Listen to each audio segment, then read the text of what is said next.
Hello everyone, देखिए next topic करते हैं कॉज ऑफ रिफ्रैक्शन। तो रिफ्रैक्शन का कॉज क्या है? देखो नॉर्मल सी बात है कि कॉज जो है रिफ्रैक्शन का वो होता है स्पीड का चेंज होना।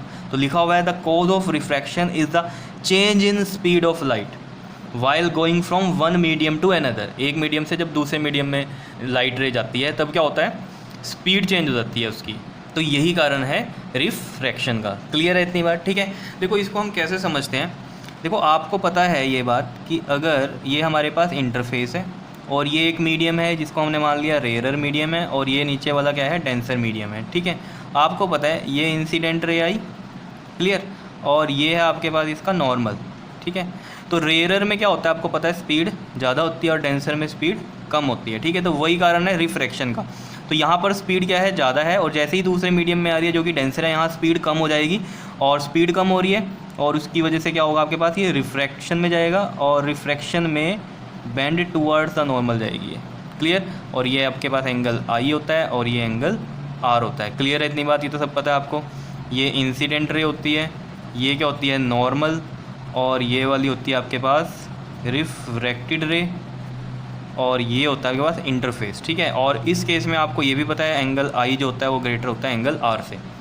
क्लियर है इतनी बात? तो यही चीज़ यहाँ लिख रखी है क्या, if light goes from rare to denser medium then the speed of light decrease करेगी डेंसर मीडियम में, या फिर हमारा जो सेकंड मीडियम है उसमें क्या करेगी, स्पीड ऑफ लाइट डिक्रीज़ करेगी। अगर ये हमारे पास फर्स्ट मीडियम है और ये वाला हमारे पास सेकंड मीडियम है, तो सेकंड मीडियम में हम बोल सकते हैं कि डिक्रीज़ करेगी, या फिर हम बोल सकते हैं डेंसर में डिक्रीज़ करेगी speed of light. Clear, as a result the ray bends towards the normal, और कहाँ बेंड हो गई है, ये टूवर्ड्स द नॉर्मल हो गई है। ठीक है, अब इसी तरीके से अगर हम यहाँ बनाएं, ये वैसे मैंने पहले डायग्राम बनाए हैं लेकिन फिर भी देखो, ये इंसिडेंट आई रे और ये आपके पास क्या हो गया, नॉर्मल, और ये अब मान लो आप डेंसर मीडियम है और ये क्या है, रेयरर है। अब डेंसर से रेयरर जा रही है तो क्या होगा, रेयरर में स्पीड ज़्यादा होती है, डेंसर में कम होती है, तो रेयरर में स्पीड ज़्यादा है तो ये रिफ्रैक्शन में जाएगी, और स्पीड ज़्यादा है उसकी वजह से क्या होगा, ये अवे फ्रॉम द नॉर्मल जाएगी। कहाँ जाएगी, अवे फ्रॉम द नॉर्मल। ठीक है, तो ये आपके पास एंगल आई होगा और ये वाला एंगल आर होगा। इस केस में एंगल आर जो है वो ग्रेटर होगा एंगल आई से। क्या इतनी बात क्लियर है या नहीं है? ठीक है, तो इसमें भी आप लिख सकते हो, ये क्या हो गई आपके पास, इंसिडेंट रे हो गई, और ये है आपके पास नॉर्मल, और ये क्या है आपके पास, रिफ्रैक्टेड रे।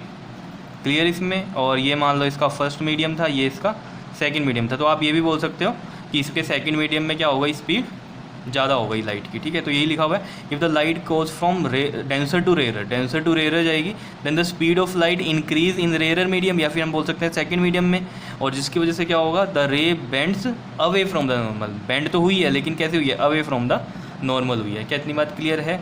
बताओ। अब इस चीज़ को थोड़ा सा डिस्कस करते हैं कि स्पीड ऑफ लाइट कैसे चेंज होती है। देखो रेयरर और डेंसर में अगर आप बेसिक बात समझें, रेयरर क्या होता है जिसमें मॉलिक्यूल्स दूर दूर होंगे, और डेंसर क्या होता है जिसमें मॉलिक्यूल्स पास पास होंगे, कंजस्टेड होंगे। जैसे मैंने आपको बताया था, जैसे एयर का केस था, वाटर का केस था और ग्लास का केस था। ठीक है, तो मैंने आपको कहा था एयर में स्पीड ऑफ लाइट सबसे ज़्यादा होती है, फिर वाटर में उससे थोड़ी कम, और ग्लास में सबसे कम होती है। क्यों? इसमें मॉलिक्यूल जो होंगे वो थोड़े दूर दूर होते हैं, वाटर में थोड़े पास होंगे एज़ कम्पेयर टू एयर, तो स्पीड कम हो गई, और ग्लास में बहुत कम गैप होगा मॉलिक्यूल्स के बीच में, कंजस्टेड होगा, डेंस होगा बहुत ज़्यादा, तो वहाँ स्पीड ऑफ लाइट और ज़्यादा कम हो जाएगी। क्या इतनी बात क्लियर है?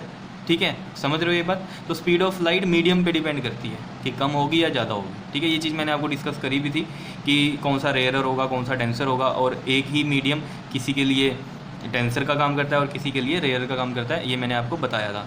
नहीं पता चल रहा तो आप देख लेना रेयरर मीडियम और डेंसर मीडियम, उसमें पता चल जाएगा आपको। ठीक है, क्लियर। अब देखो ज़रा इसको अगर थोड़ा सा एग्जांपल से ऐसे समझें हम, देखो यहाँ से आपको थोड़ा सा क्लियर करने की कोशिश करूँगा। देखो जैसे मान लो ये एक रोड है, ठीक है, ये एक रोड है इस तरीके से, ये यहाँ नॉर्मल रोड है और यहाँ पर क्या हो गया, थोड़ा कीचड़ टाइप हो गया, समझ लेना। ठीक है, तो ऑब्वियस सी बात है यहाँ कीचड़ हो गया है थोड़ा सा। ठीक है, तो ये डेंस हो गया, डेंसर हो गया, और ये नॉर्मल रोड है तो ये क्या है, रेयरर हो गया। ठीक है, अब यहाँ पर क्या है आपके पास, मतलब ये आपकी कार है यहाँ पर। ठीक, जो ये कार है, ठीक, ये कार जो है नॉर्मल स्पीड से चल रही है यहाँ पर। ठीक है, क्योंकि रोड साफ़ है, क्लियर है रोड। ठीक है, जैसे ही यहाँ एंटर करेगी, यहाँ कीचड़ है तो क्या होगा, यहाँ से ये पूरी स्पीड में आ रही है। ठीक है, स्पीड में आ रही है, यहाँ आके क्या होगा, जब कीचड़ में आएगी तो स्पीड कम होगी, पहली बात तो ये। और स्पीड कम होगी और कैसे जाएगी ये बताओ। अब स्ट्रेट जाएगी क्या? नहीं जाएगी स्ट्रेट। देखो जैसे ये हमने नॉर्मल बनाया है कि यहाँ पर अब जो गाड़ी है वो नॉर्मल आपकी ऐसे जानी चाहिए थी सीधी, लेकिन यहाँ कीचड़ हो गया, उसकी वजह से स्पीड कम हुई है, तो ये कैसे बेंड करेगी? ये गाड़ी इस तरीके से जाएगी यहाँ, मतलब इधर जाने की बजाय अब जो कार है आपकी वो कहाँ जाएगी? इस साइड चली जाएगी, समझ रहे हो? तो ये जो डायरेक्शन है गाड़ी की वो ऐसे जाएगी, ये नॉर्मल जा रही थी इस तरीके से, ठीक है, लेकिन यहाँ कीचड़ है इस वजह से ऐसे तो जाने से रही, स्पीड कम हो गई कीचड़ की वजह से एक तो, और क्या हुआ आपकी जो डायरेक्शन है गाड़ी की वो इस तरीके से आएगी, टुवर्ड्स द नॉर्मल आएगा। कितनी बात क्लियर है? अब देखो उल्टा केस कर लेते हैं इसमें। जैसे मान लो ये रोड है आपके पास, ठीक, गाड़ी यहीं है आपकी, ठीक, लेकिन अब कीचड़ इस साइड है, कीचड़ इस साइड है तो ये डेंसर हो गया और ये रेयरर हो गया। समझ रहे हो इतनी बात? अब ये यहाँ से आ रहा है स्पीड में, क्लियर। अब ये रोड पे स्पीड में आ रहा है तो क्या होगा? यहाँ तो कीचड़ है, कीचड़ वाली रोड पे आ रहा है ये, जो भी इसकी स्पीड होगी, ठीक है। अब ऑब्वियस सी बात है ये कीचड़ में जिस स्पीड से चल रहा है, जब एक नॉर्मल रोड आएगी तो उस पर स्पीड तेज़ हो जाएगी। ये तो बात समझते हो? तो होगा क्या, देखो जब ये एक नॉर्मल रोड पे आएगा तो होगा क्या, स्पीड इसकी बढ़ जाएगी, और ये किस डायरेक्शन में, अभी सीधा तो चलने से रहा क्योंकि स्पीड नॉर्मल स्पीड इसने कम तो करी नहीं है, लेकिन यहाँ पर आते क्या होगी, स्पीड ज़्यादा हो जाएगी क्योंकि कीचड़ की वजह से स्पीड कम हो रही थी और यहाँ ज़्यादा हो जाएगी। तो ये कैसे जाएगा बताओ?